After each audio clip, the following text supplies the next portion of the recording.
আসসালামু আলাইকুম। আজকে গুণগত রসায়নের প্রথম টপিক পরমাণুর মডেল আর মূল কণিকা নিয়ে আলোচনা করব। তো শুরু করে দিই।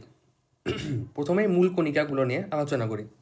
সো মূল কণিকাগুলো পরমাণুতে যেগুলো কণিকা থাকে সেগুলো মূল কণিকা। এই মূল কণিকাকে আবার তিন ভাগে ভাগ করা যায়। একটা হলো স্থায়ী মূল কণিকা, যেটা পরমাণুতে অলওয়েজ থাকবে। কারা অলওয়েজ থাকে একটা পরমাণুতে? Electron, proton, neutron. Electron, proton, neutron কিন্তু একটা পরমাণুতে অলওয়েজ থাকে, এটা অলওয়েজ থাকবে। তারপর আরেকটা হলো অস্থায়ী মূল কণিকা, এটা মাঝে মাঝে থাকে, আবার মাঝে মাঝে থাকে না। আরেকটা হলো কম্পোজিট কণিকা। কম্পোজিট কণিকা কারা? আলফা কণা। আলফা কণা হইলে একটা কম্পোজিট কণিকা, এটা এমসিকিউ অনেক বেশি আসে। যেমন হিলিয়াম 2+। হিলিয়াম নিউক্লিয়াস থেকে যদি তুমি ইলেকট্রনগুলো বাহির করে দাও, তাহলে সেটা হয়ে যাবে আলফা কণা। আরেকটা হলো ডিউটেরন কণা। ডিউটেরন এই কথাটা আসছে ডিউটেরিয়াম থেকে। তোমার ডিউটেরিয়ামের সংকেত কি? এটা হলো ডিউটেরিয়ামের সংকেত। কিন্তু এখান থেকে তুমি যদি একটা ইলেকট্রন মাইনাস করে দাও, তাহলে তুমি পাবা হইল ডিউটেরন। সো কেয়ারফুল থাকো, তোমার অপশনে যদি ডিউটেরিয়াম আর ডিউটেরন দুইটাই থাকে, তাহলে কম্পোজিট কণিকা হবে এটা। ডিউটেরন হইল কম্পোজিট কণিকা, আর ডিউটেরিয়াম এটা তো একটা আইসোটপ। সো কোশ্চেনে অলওয়েজ খেয়াল করবা যে কম্পোজিট কণিকা কোনটা দেওয়া আছে, ডিউটেরন না ডিউটেরিয়াম অপশনে। যদি ডিউটেরিয়াম অপশনে দেওয়া থাকে তাহলে কিন্তু সেটা ভুল হবে। কম্পোজিট কণিকা হইল জাস্ট ডিউটেরন, এটা কেয়ারফুল থাকিও। কম্পোজিট কণিকা এই দুইটাই, আলফা কণা আর ডিউটেরন কণা। অস্থায়ী মূল কণিকা তোমার মুখস্থ করার দরকার নাই। তুমি যদি স্থায়ীটা মুখস্থ করো আর কম্পোজিট মুখস্থ করো, স্থায়ী তো মুখস্থ করাও লাগতেছে না, electron, proton, neutron. Just composite কণিকা, আলফা আর ডিউটেরন কণা, আলফা কণা, ডিউটেরন কণা। এই বাদে দুনিয়ার যত কণা অস্থায়ীর মধ্যে আছে, এর বাদে যত কণা, যেমন নিউট্রিনো, গ্রাভিটন, মেসন, তারপরে boson, পাইওন, muon, anti neutrino, positron, এরা সব অস্থায়ী। সো এইভাবে তুমি শর্টে মুখস্থ রাখো আর কি, যে স্থায়ী মূল কণিকা, কম্পোজিট, বিশেষ করে কম্পোজিট এই দুইটা মুখস্থ রাখো, যে আলফা কণা, ডিউটেরন কণা। তারপর দেখো তোমার স্থায়ী মূল কণিকা, প্রোটন, নিউট্রন, ইলেকট্রন, এদের আবিষ্কারকটা দেখি। প্রোটন আবিষ্কার করছে হলো তোমার রাদারফোর্ড, নিউট্রন আবিষ্কার করছে চ্যাডউইক, ইলেকট্রন আবিষ্কার করছে থমসন। সো এদের চার্জ তারপর ভর সংখ্যা এগুলো মুখস্থ রেখে দিও। তারপরে দেখো প্রোটনের তোমার আপেক্ষিক ভর 1, নিউট্রনেরও আপেক্ষিক ভর 1, তাদের ভর কিন্তু অনেকটা কাছাকাছি। এইগুলো জিনিস তুমি নিজে পড়ে মুখস্থ করি, এখানেতে আর বোঝানোর তেমন কিছু নেই, এগুলো নিজে দেখে নিও। তারপরে দেখো রাদারফোর্ডের পরমাণু মডেল। রাদারফোর্ড তোমার 1911 সালে একটা পরমাণু মডেল দিছিল, যেটাকে রাদারফোর্ডের পরমাণু মডেল বা সোলার সিস্টেম মডেলও বলা হয়। এটার ভিত্তি হইল তোমার আলফা কণা এক্সপেরিমেন্ট করছিলেন তিনি। আলফা কণা এক্সপেরিমেন্টের মাধ্যমে তিনি এই সিদ্ধান্তে আসেন, আর ক্লাসিক্যাল মেকানিক্সের উপর ডিপেন্ড করে তার মডেলটা স্থাপিত হয়। তো এইখানে রাদারফোর্ড কী নিয়ে গবেষণা করছিলেন সেটা হলো হিলিয়াম 2+ বা আলফা কণা। যেহেতু আলফা কণার বিচ্ছুরণ, এটা তো লাগবেই, আলফা কণা। তারপরে স্বর্ণপাত। তোমার স্বর্ণপাত এখান থেকে যেটা ইম্পর্টেন্ট সেটা হলো এই স্বর্ণপাতের পুরুত্ব হইল, এই তো প্রথমে 4টা শূন্য দিবা, তারপরে 4 লিখবা, সেন্টিমিটার। 4টা শূন্য লিখে 4, তারপরে সেন্টিমিটার। সো এটা হলো তার স্বর্ণপাতের পুরুত্ব। আরেকটা ইম্পর্টেন্ট এলিমেন্ট সেটা হলো জিঙ্ক সালফাইড। ইম্পর্টেন্ট যৌগ হলো জিঙ্ক সালফাইড। এই জিঙ্ক সালফাইড কী করে? অনুপ্রভা সৃষ্টি করে। এই জিনিসটা মুখস্থ রাখবা যে জিঙ্ক সালফাইড অনুপ্রভা সৃষ্টি করে। আরেকটা জিনিস দেখো, এটা কিন্তু সালফাইড আছে, নাই কিন্তু। এরকম বোর্ডে খুব সম্ভবত একটা কোশ্চেন ছিল, সালফাইড লিখছিল। সালফাইড কিন্তু হবে না, হবে only sulphide. So zinc sulphide এটা কি ক্রিয়েট করে? অনুপ্রভা ক্রিয়েট করে। সো রাদারফোর্ড পরমাণু মডেল থেকে আমরা কী কী সিদ্ধান্তে আসি, আর এর মধ্যে কী কী সীমাবদ্ধতা, এটা রিটার্নের জন্য ইম্পর্টেন্ট, এমসিকিউ এর জন্য মডারেট আর কি, হালকা। সো সিদ্ধান্ত কি হইল? পরমাণুর অধিকাংশ স্থান ফাঁকা, তারপরে কেন্দ্রে সমস্ত ভর পুঞ্জীভূত থাকে। অর্থাৎ নিউক্লিয়াসে পরমাণু সবগুলা ভর পুঞ্জীভূত থাকে, কারণ ইলেকট্রনের ভর অনেক কম। তারপরে বলছে নিউক্লিয়াসে তোমার ধনাত্মক চার্জের সংখ্যা পারমাণবিক সংখ্যা সমান, আর পরমাণুর আকার হইল 10⁻⁻8 সেন্টিমিটার ব্যাস। সো এই জিনিসটা মুখস্থ রাখবা যে পরমাণুর ব্যাস হইল 10⁻⁻8, আর নিউক্লিয়াসের ব্যাস হইল 10⁻12 থেকে 10⁻13। তাহলে দেখো তোমার পরমাণুর ব্যাস কিন্তু 1000 থেকে তোমার 1,00,000 গুণ বেশি, 1000 থেকে 1,00,000 গুণ বেশি। সো এই ব্যাসগুলো মুখস্থ রাখো, এমসিকিউ এর জন্য ইম্পর্টেন্ট।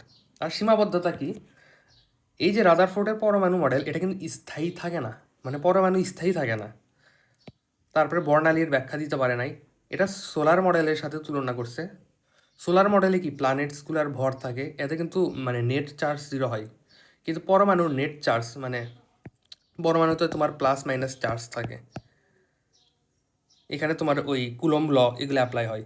তারপরে দেখো আবর্তনশীল ইলেকট্রন যে ঘোরে, ইলেকট্রনের ঘোরার যে কক্ষপথ, তার আকার, এগুলোর সম্পর্কে কোনো ধারণা রাদারফোর্ড দিছিল না। সো এই কয়েকটা জিনিস মুখস্থ রাখো। তারপরে দেখো বোর পরমাণু মডেল তোমার কোয়ান্টাম মেকানিক্সের উপর ভিত্তি করে তৈরি করা হয়েছিল বোর, কিন্তু রাদারফোর্ড ক্লাসিক্যাল মেকানিক্সের উপর ভিত্তি করে তৈরি করছিলেন। বোর পরমাণু মডেল এটা 1913 সালে প্রস্তাবনা করা হয়। এর ভিত্তি হলো কোয়ান্টাম মেকানিক্স। সিদ্ধান্ত কী কী সেটা দেখি। প্রথম সিদ্ধান্ত হলো শক্তি স্তর নিয়ে তিনি একটা ধারণা দিছিলেন। ইলেকট্রন যে কক্ষপথে ঘোরে সেটাকে আমরা শক্তি স্তর বা প্রধান শক্তি স্তর, স্থির কক্ষপথ এগুলো বলে থাকি। এই শক্তি স্তর এর মান 1 2 3 4 5 6। তারপরে কৌণিক ভর নিয়ে তিনি একটা মতবাদ দিছিলেন, সেটা হলো এমভিআর হইল কৌণিক ভরবেগ। MVR is equal to NH divided by 2 H হইল তোমার প্লাঙ্কস কনস্ট্যান্ট।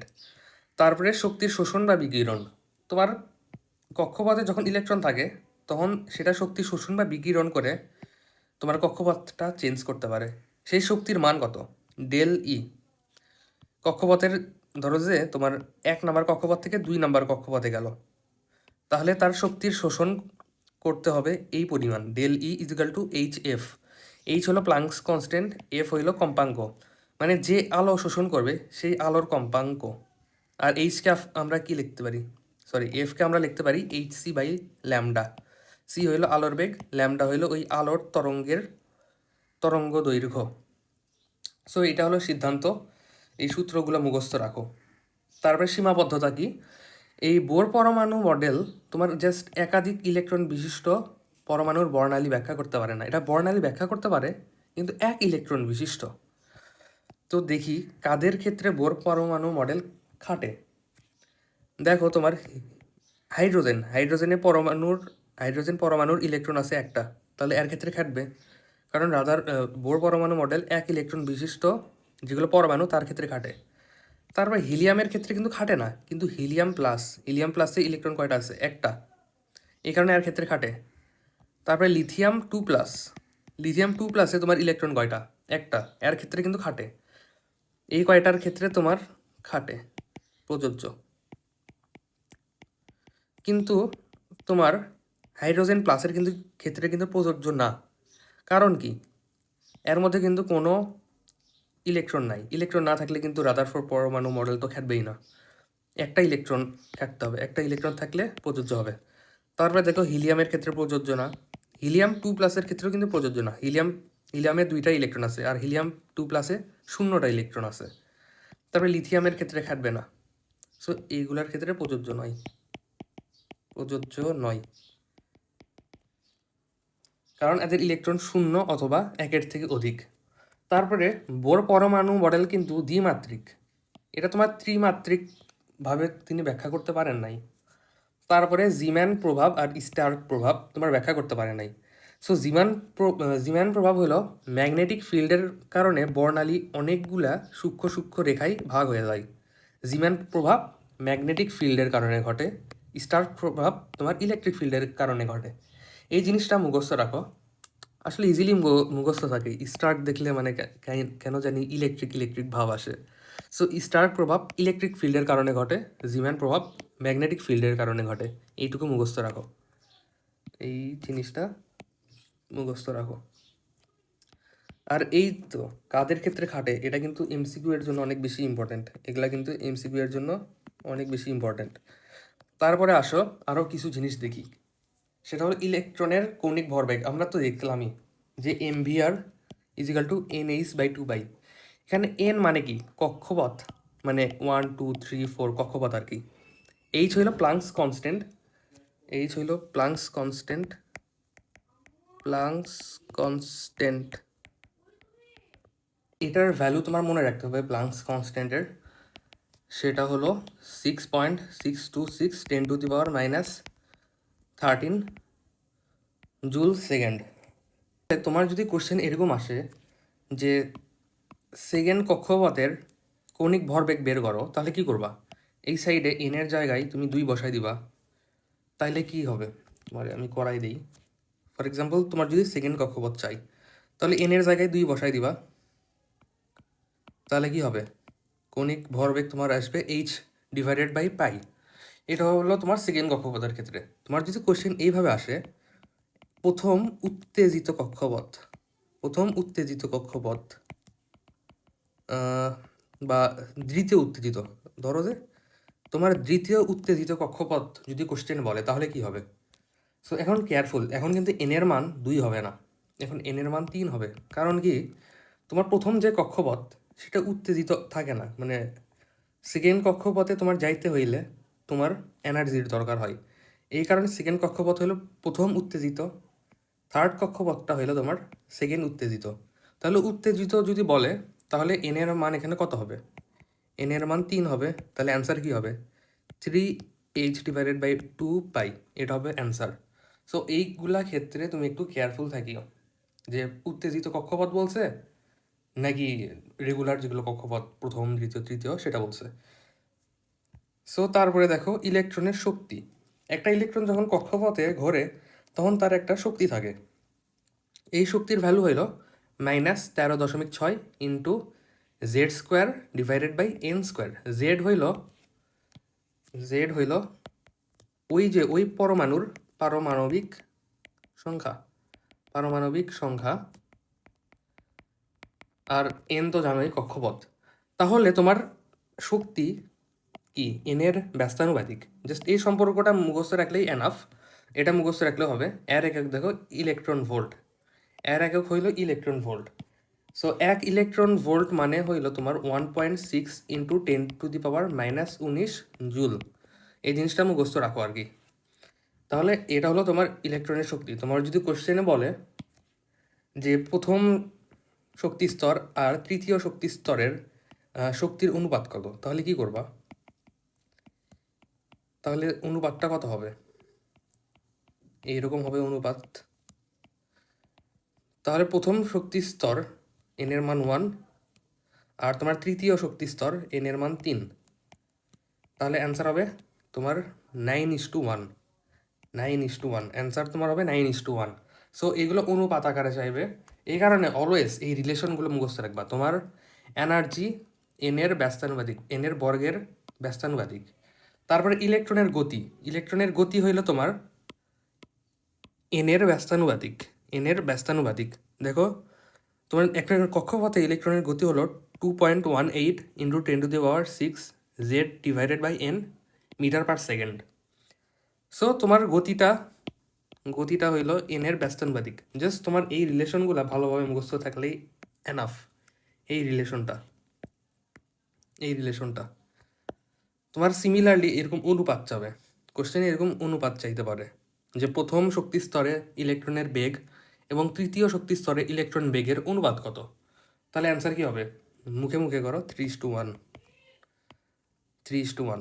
তারপরে দেখো কক্ষপথের ব্যাসার্ধ। ইলেকট্রন যে কক্ষপথে ঘোরে তার ব্যাসার্ধ হইল 0.529 ইন্টু n/z। n/z এখানে কি n/z অ্যাংস্ট্রম। 1 অ্যাংস্ট্রম মানে হইল 10⁻⁻10 মিটার। এটাকে এইভাবেও লিখতে পারো 10⁻⁻8 সেন্টিমিটার, বা 1 অ্যাংস্ট্রম সমান হইল 10 ন্যানোমিটার। 1 অ্যাংস্ট্রম মানে হলো 10 ন্যানোমিটার। সো এইভাবে মুখস্থ রাখতে পারো এই রিলেশনটা অনেক বেশি ইম্পর্টেন্ট এমসিকিউ এর জন্য। 1 অ্যাংস্ট্রম মানে কত মিটার বা কত সেন্টিমিটার বা কত ন্যানোমিটার, এগুলো এমসিকিউ এ ডিরেক্টলি আসতে পারে। আরেকটা জিনিস দেখো, তোমার ব্যাসার্ধ কি, এন যত মান বাড়ে ব্যাসার্ধ বাড়তে থাকে না? এনের মান যত বাড়ে তার ব্যাসার্ধ কিন্তু বাড়তে থাকে। এনের মান ব্যাসার্ধের তোমার ব্যাসার্ধ এনের মানের সমানুপাতিক। আরেকটা জিনিস মুখস্থ রাখো, যে এই পরমাণুর প্রথম কক্ষপথকে বোর ব্যাসার্ধ বলে। প্রথম কক্ষপথকে বোর ব্যাসার্ধ বলে। তাহলে এটার মান কত দেখো তো, R1 0.529। এখন এন এর মান কত? 1। জেড এর মান কত? 1। এইচ পরমাণুর জেড এর মান 1 অ্যাংস্ট্রম। সো এটার ভ্যালু, বোর ব্যাসার্ধর ভ্যালু হলো 0.529 অ্যাংস্ট্রম। এই জিনিসটা মুখস্থ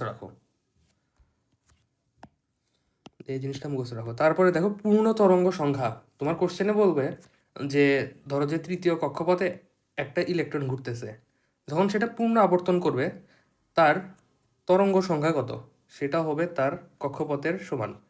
যদি কোশ্চেনে বলে তৃতীয় কক্ষপথে আবর্তন করতেছে, তাহলে কোশ্চেনে চাইলো পূর্ণ তরঙ্গ সংখ্যা কত, তাহলে 3। ইজি, মানে এন এর মানটাই হলো তার পূর্ণ তরঙ্গ সংখ্যা। আসো এখন ভার্সিটি কোশ্চেন ব্যাংক সলভ করি। প্রথম কোশ্চেন বলছে নিচের কোন ক্ষেত্রে বোর তত্ত্ব প্রযোজ্য নয়? বোর তত্ত্ব কার ক্ষেত্রে প্রযোজ্য হয় বলো তো? যার যার আর কি ইলেকট্রন সংখ্যা হইল 1। যেসব পরমাণুর ইলেকট্রন সংখ্যা 1 সেগুলোর ক্ষেত্রে বোর তত্ত্ব প্রযোজ্য। তাহলে প্রথম অপশনে বলছে হলো হাইড্রোজেনের ইলেকট্রন 1, তাহলে প্রযোজ্য। হাইড্রোজেন প্লাসে কিন্তু ইলেকট্রন 0, তাহলে কিন্তু এর ক্ষেত্রে প্রযোজ্য না। তাহলে এটাই হবে অ্যান্সার। হিলিয়াম প্লাসে ইলেকট্রন হলো একটা, লিথিয়াম প্লাসেও কিন্তু ইলেকট্রন একটা, তো এই দুইটার ক্ষেত্রেও প্রযোজ্য। তাহলে অ্যান্সার হইল বি। তারপর বলছে নিচের কোন ক্ষেত্রে বোরের পরমাণু মডেল প্রযোজ্য? অপশন এ, এখানে এইচ প্লাস দিছে, ইলেকট্রন 0, এর ক্ষেত্রে প্রযোজ্য না। হিলিয়াম প্লাস, এর ক্ষেত্রে ইলেকট্রন যেহেতু 1, এর ক্ষেত্রে প্রযোজ্য, অ্যান্সার হবে বি। অপশন সি এ দেখো লিথিয়াম প্লাসে কয়টা ইলেকট্রন? 2টা ইলেকট্রন থাকে, এর ক্ষেত্রে প্রযোজ্য হবে না। বেরিলিয়াম 2 প্লাস, এর এর কক্ষপথে তোমার মোট ইলেকট্রন হইল 3টা, তাহলে এর ক্ষেত্রেও প্রযোজ্য নয়। তারপর বলছে পাই মেশন কণার আধান কত? সো জাহাঙ্গীরনগরে মাঝে মাঝে এরকম উদ্ভট কোশ্চেন দেয়, মানে রেগুলার কোশ্চেন থেকে একটু আলাদা আসে। সো পাই মেশনের আধান হইল তোমার, এটা প্লাস হয়ে থাকে, মাইনাস হয়ে থাকে, আবার 0 হয়ে থাকে, মানে অপশন ডি, ধনাত্মক, ঋণাত্মক আর 0। তারপর বলছে আলফা বেটা গামা কণাগুলোর চার্জ কত? আলফা কণার চার্জ কি? আলফা কণার চার্জ হইল +2। বেটা কণা হইল একটা ইলেকট্রন, তার মানে এর চার্জ হইল -1। গামা হইল তোমার তড়িৎ চৌম্বকীয় তরঙ্গ আর কি। সো এর চার্জ কত? 0। সো এই জিনিসটা মুখস্থ রাখো। তাহলে অ্যান্সার কত? অ্যান্সার হইল তোমার অপশন ডি, আলফার +2 চার্জ, বেটার -1, গামার 0। তারপর বলছে হিলিয়ামের প্রথম ও দ্বিতীয় শক্তি স্তরের শক্তির পার্থক্য কত ইলেকট্রন ভোল্ট? সো আমরা শক্তির ইকুয়েশনটা কি জানি? -13.6 into Z² divided by n²। তাহলে বলছে প্রথম শক্তি স্তর আর দ্বিতীয় শক্তি স্তর, তাহলে প্রথম শক্তি স্তরের মান কত হবে? জেড এর মান কত? হিলিয়ামের জেড এর মান হইল 2, কারণ হিলিয়ামের পারমাণবিক সংখ্যা তোমার 2। তাহলে জেড এর মান 2, এন এর মান হইল 1। তাহলে অ্যান্সারটা কত? এখানে E1 এর ভ্যালু কত হবে? 4 ইন্টু -13.6। তারপরে E2 এর মান কত হবে? -13.6 ইন্টু Z² মানে 2² ডিভাইডেড বাই n²।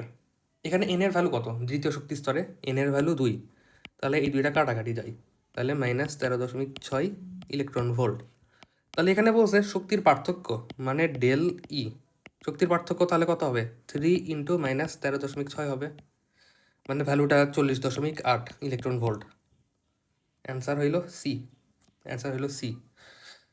তারপরে বলছে পরমাণুর নিউক্লিয়াসে কি কি থাকে?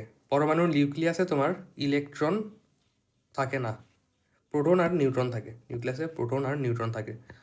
তারপরে বলছে নিম্নলিখিত কোন কণার ভর সবচেয়ে কম? ফোটন কণা, প্রোটন, নিউট্রন, আলফা। সো প্রোটনের ভর কত? আপেক্ষিক ভর 1, নিউট্রনের আপেক্ষিক ভর 1, আলফার আপেক্ষিক ভর হইল 4, কারণ হিলিয়াম 4। আর ফোটনের স্থির ভর হইল 0। ফোটনের স্থির ভর হইল 0। তাহলে কোন কণার ভর সবচেয়ে কম হবে? ফোটন কণার ভর সবচেয়ে কম। তারপরে কোশ্চেন, পরমাণুর কেন্দ্রে তার সবটুকু ভর ও পজিটিভ চার্জ পুঞ্জীবিত থাকে, এটাকে কি বলা হয়? এটাকে তোমার নিউক্লিয়াস বলা হয়। কারণ কেন্দ্রে কি থাকে? নিউক্লিয়াস থাকে। নিউক্লিয়াসে সবটুকু ভর পুঞ্জীবিত থাকে আর চার্জগুলা পুঞ্জীবিত থাকে, পজিটিভ চার্জ। তারপরে কোশ্চেন, সকল মৌলের পরমাণুতেই সাধারণ মৌলিক কণিকা হিসেবে কোনটা উপস্থিত থাকে? Option A positron. পজিট্রন তো হবে না, এটা উপস্থিত থাকে না, এটা একটা অস্থায়ী কণিকা। তারপর বলছে নিউট্রন। নিউট্রন কি সবার ক্ষেত্রে উপস্থিত থাকে সব পরমাণুতে? হাইড্রোজেন পরমাণুতে কিন্তু একটা নিউট্রনও নাই, তাহলে অপশন বি রং। তারপর ইলেকট্রন। ইলেকট্রন কিন্তু সবগুলা পরমাণুতেই থাকে। ইলেকট্রন কিন্তু সবগুলা পরমাণুতেই থাকে। আয়নগুলোতে থাকতেও পারে, নাও থাকতে পারে, কিন্তু সবগুলা পরমাণুতে ইলেকট্রন উপস্থিত। সেটা হাইড্রোজেন হোক, হিলিয়াম হোক, আর দুনিয়ার যত পরমাণু হোক, সেইখানে ইলেকট্রন অলওয়েজ উপস্থিত থাকবে একটা পরমাণুতে। তারপরে কোশ্চেন কি বলছে? হাইড্রোজেন পরমাণুর চতুর্থ কক্ষপথের ব্যাসার্ধ এইটা। তাহলে গতিবেগ কত হবে? সো এইটা কষ্ট না করে ওইটা একটা সূত্র ছিল না? একটা সূত্র ছিল 2.18 ইন্টু 10⁶ ইন্টু তোমার জেড ডিভাইডেড বাই এন।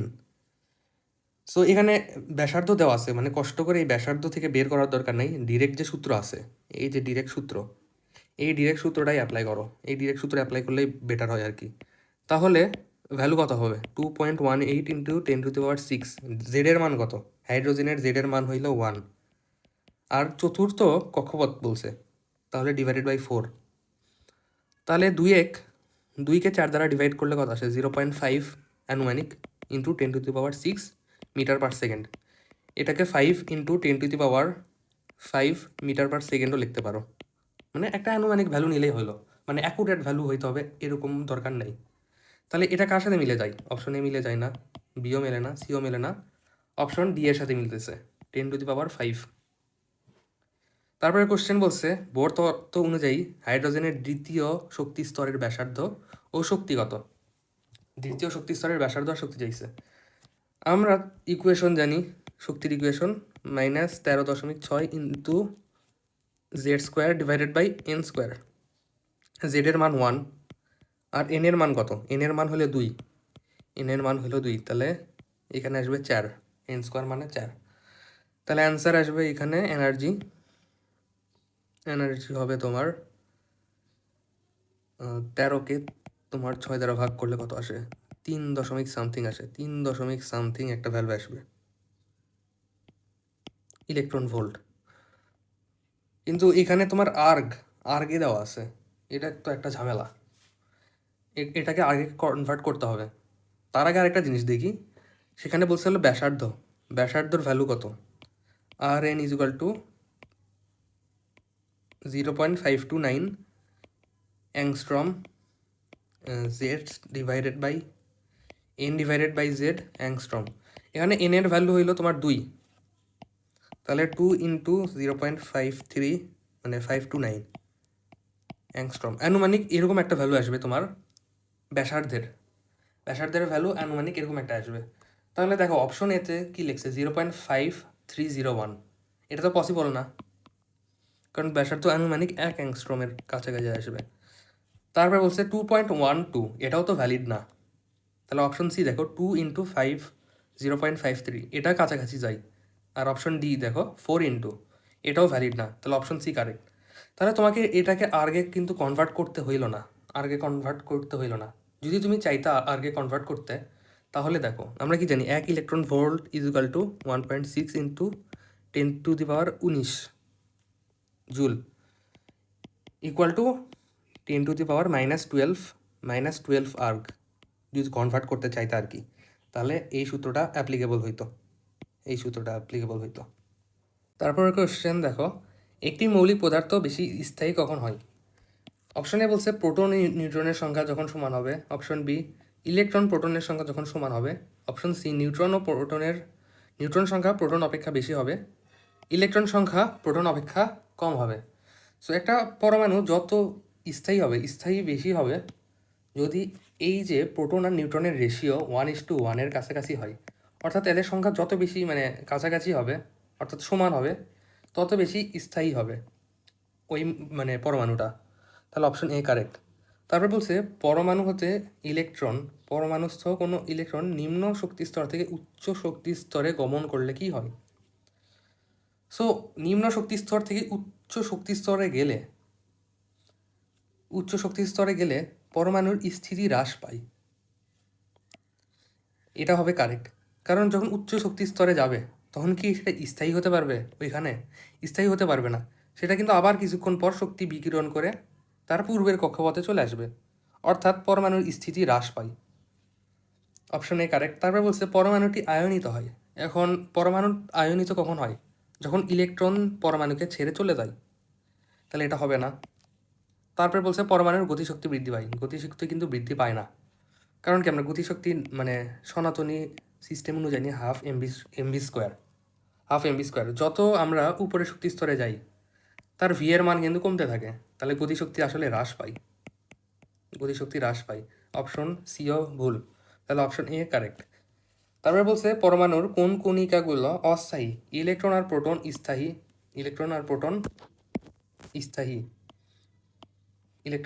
স্থায়ী। তারপরে তোমার প্রোটন আর নিউট্রনও কিন্তু স্থায়ী, নিউট্রন আর ইলেকট্রন এটাও স্থায়ী, কিন্তু মেসন আর পজিট্রন এরা কিন্তু অস্থায়ী কণিকা। তারপরে বলছে ডিউটেরন কি জিনিস? ডিউটেরন হইল একটা কম্পোজিট কণিকা। আলফা কণা কোনটা? হিলিয়াম-2+ হইল আলফা কণা। একটা মৌলের পরিচিতি নির্ধারিত হয় কি দ্বারা? ইলেকট্রন সংখ্যা দ্বারা কিন্তু মানে পরিচিতি নির্ধারিত হয় না, এটা তো তোমার আয়নিত হলে কম বাড়া হয়ে যায়। তারপরে নিউট্রন সংখ্যা দ্বারা, এটাও হয় না। প্রোটন সংখ্যা দ্বারা মৌলের পরিচিতি নির্ধারিত করা হয়। যেমন আমরা হিলিয়াম, এটাকে আমরা পারমাণবিক মানে হিলিয়াম-2 এর পারমাণবিক সংখ্যা হইল 2।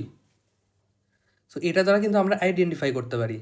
সোডিয়াম এর পারমাণবিক সংখ্যা 11। সো এই পারমাণবিক সংখ্যায় কিন্তু একটা ইউনিক বৈশিষ্ট্য যার দ্বারা আমরা তার পরিচয় নির্ণয় করতে পারি। তারপরে বলছে 1 অ্যাংস্ট্রম সমান কত? এটা কিন্তু দেখাইছিলাম, 1 অ্যাংস্ট্রম সমান হইল 10⁻⁻10 মিটার। তাহলে অপশন এ ভুল, অপশন বিও ভুল, অপশন সি কারেক্ট। তারপরে দেখো একটা রিটার্ন কোশ্চেন ঢাবিতে আসছিল, বোর পরমাণু মডেল অনুসারে হাইড্রোজেন মৌলের বিকিরণ বর্ণালীর উৎপত্তি চিত্রের সাহায্যে দেখাও। তারপরে বলছে বিকিরণ বর্ণালীর 5টা বর্ণালী সারির নাম, বোর মডেলের 2টা সীমাবদ্ধতা। এটা আই হোপ তুমি পারবা, নাম্বার সি। আর উপরের 2টা আমরা পরে দেখব, বর্ণালীগুলা পরে দেখব। তাহলে অপশন সি তুমি সীমাবদ্ধতা লিখে দিবা। স্টার প্রভাব ব্যাখ্যা করতে পারে না, জিম্যান প্রভাব ব্যাখ্যা করতে পারে না। তারপরে এই মডেলটা হলো 2D মডেল, অনেকগুলো সীমাবদ্ধতা আছে, লিখে দিও। আসলে এখন মেডিকেল কোশ্চেন ব্যাংকের কিছু কোশ্চেনগুলো সলভ করে নেই। প্রথম কোশ্চেন বলছে পারমাণবিক ব্যাসের পারমাণবিক ব্যাস কত? আমরা দেখছিলাম পারমাণবিক ব্যাস হয় 10⁻⁻8 সেন্টিমিটার পারমাণবিক ব্যাস, আর নিউক্লিয়াস হইল 10⁻⁻12 থেকে 10⁻⁻13 সেন্টিমিটার। এটা কি নিউক্লিয়াসের ব্যাস। তাহলে এখানে চাইছিল পারমাণবিক ব্যাস, অর্থাৎ অপশন ডি কারেক্ট। তারপরে বলছে রাদারফোর্ডে কোন পদার্থ ব্যবহার করা হয়েছিল? এখানে কোন পদার্থের প্রলেপযুক্ত পর্দা ব্যবহার করা হয়েছিল? এখানে জিঙ্ক সালফাইডের প্রলেপযুক্ত পর্দাটা ব্যবহার করা হয়েছিল। তারপরে দেখো বলছে বোর পরমাণুতে একটা ইলেকট্রন চতুর্থ শক্তি স্তরে একটি পূর্ণ আবর্তন করলে কয়টা পূর্ণ তরঙ্গ সৃষ্টি হয়? আমি বলছে এটা এনের ভ্যালু, এটা দেখাইছিলাম, কিন্তু এনের ভ্যালু হইলেই তার পূর্ণ তরঙ্গ সংখ্যা আর কি নির্দেশ করে। তাহলে চতুর্থ শক্তি স্তর, এনের ভ্যালু 4, অ্যান্সার সি। তারপরে বলছে নিচের কোন মানে সমীকরণটা সঠিক নয়। প্রথম সমীকরণ দেখো, তরঙ্গ সংখ্যা তরঙ্গ সংখ্যা হইল 1 ডিভাইডেড বাই তরঙ্গ দৈর্ঘ্য, এটা ঠিক আছে। তারপরে V is equal to C divided by lambda, sorry V না, এটা মিউ আর কি, এটা হইলো তোমার কম্পাঙ্ক হলো সি ডিভাইডেড বাই ল্যামডা, এটাও ঠিক আছে। তারপরে অপশন সি বলছে ডেল ই শক্তি এইচ ইন্টু তোমার মিউ বা কম্পাঙ্ক, এটাও কারেক্ট। তাহলে অপশন ডি তোমার শক্তি সমানুপাতিক ল্যামডা দিছে, কিন্তু আসলে কি হয়, ব্যস্তানুপাতিক হয়। এই যে দেখো ব্যস্তানুপাতিক, তোমার তরঙ্গ দৈর্ঘ্য যত বাড়ে তোমার শক্তি তত কমতে থাকে। তাহলে অপশন ডি হইল কারেক্ট, অপশন ডি কারেক্ট, এটা সঠিক নয়। তারপরে বলছে প্লাঙ্ক ধ্রুবকের মান কত, এটা একদম মুখস্থ, অপশন সি। বোর ব্যাসার্ধের মান, এটাও মুখস্থ রাখতে বলছি, অপশন এ। তারপরে বলছে নিচের কোনটি ডি ব্রগলির সমীকরণ, এটা পরে দেখবো, বাট এখন মুখস্থ রাখতে পারো, অপশন বি কারেক্ট। তারপরে বলছে কৌণিক ভরবেগের ইকুয়েশন কোনটা, তোমার প্রথম অপশন এটা হয় না, অপশন বি এটা correct, N H divided by 2 pi, এটা কারেক্ট। তারপরে এইখানে এটাও কারেক্ট হয় আর কি, বাট কৌণিক ভরবেগের সমীকরণ বি দেওয়া বেটার। তারপরে বলছে 1 অ্যাংস্ট্রম সমান কত সেন্টিমিটার, 1 অ্যাংস্ট্রম সমান হলো 10⁻⁻8 সেন্টিমিটার। তারপরে বলছে তৃতীয় শক্তি স্তরের জন্য এমভিআরের ভ্যালু কত, এমভিআরের ভ্যালু কত, NH ডিভাইডেড বাই 2 পাই, তৃতীয় শক্তি স্তরের জন্য ভ্যালু হবে 3H divided by 2 pi, answer হইল সি কারেক্ট। তারপরে বোর তত্ত্ব কার জন্য প্রযোজ্য নয়, এটা অনেকবার করাইছি, হিলিয়াম প্লাসের জন্য প্রযোজ্য নয়। তারপর প্রথম কক্ষপথে যদি তার শক্তি E1 হয়, তাহলে তৃতীয় কক্ষপথের শক্তি কত হবে, তাহলে এটার অনুপাত কি হবে, E1 আর E3-র অনুপাত কত হবে, এটা হবে অনুপাত, কারণ আমি বলছি যে এই অনুপাত মানে সম্পর্কগুলা মুখস্থ রাখা, তাহলে অনুপাত নির্ণয় অনেক ইজি হয়ে যাবে। তাহলে আমার এটা শক্তি চাইছে, তাহলে N2 এর ভ্যালু হলো 3 square divided by 1 square is equal to 9। তাহলে E3-র ভ্যালু কত হবে, E1 ডিভাইডেড বাই 9, তাহলে অ্যান্সার এ কারেক্ট। তারপর বলছে তৃতীয় কক্ষপথের একটি ইলেকট্রনের জন্য দ্বিতীয় কক্ষপথের জন্য কৌণিক ভরবেগের মান চাইছে, NH divided by 2 pi, N এর মান 2, তাহলে 2 2 কাটা, H ডিভাইডেড বাই 2 পাই। সৌর মডেল কোনটা, রাদারফোর্ড। কার ক্ষেত্রে বোর পরমাণু মডেল প্রযোজ্য, এটা হিলিয়াম 2+ এর ক্ষেত্রে প্রযোজ্য না, ইলেকট্রন নাই।